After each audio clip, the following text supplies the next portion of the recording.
Демонстранти се собраа пред британскиот парламент извикувајќи слогани со кои се осудува премиерот Борис Џонсон.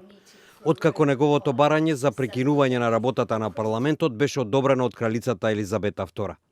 Според нив, целта на Џонсон е да им даде на своите политички противници помалку време да го блокираат Брекзитот без договор пред крајниот рок за излегување на Британија од Европската унија на 31 октомври.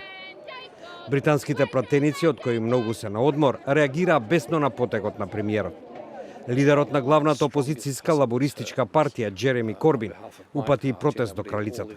Но таа одби да се инволвира, бидејќи, како што е соопштено, кралицата е политички неутрална и за политичките прашања действува само по совет на најзината влада.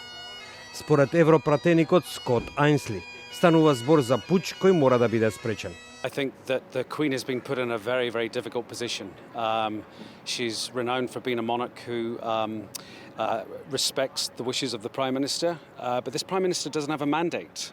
0.19% of the population has allowed this new Prime Minister to take his seat. Но има и такви кои го бранат чекорот на Џонсон, оценувајќи дека со тоа се прави потек за спречување на парламентарниот бунт против волјата на народот. A suspension is necessary. What essentially we are talking about here is it's been done for tactical reasons. It's a regular event to suspend Parliament.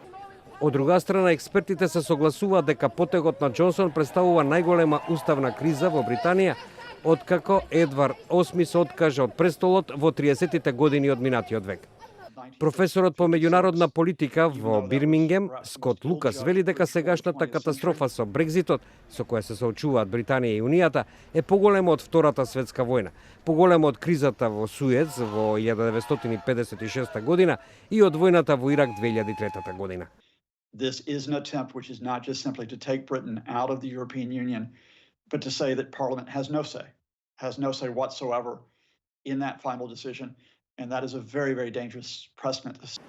Ден претходно опозицијските лидери се согласија да работат заедно за да се обидат да го спречат Брекзитот без договор, меѓу другото и со гласање недовреба на владата на Џонсон.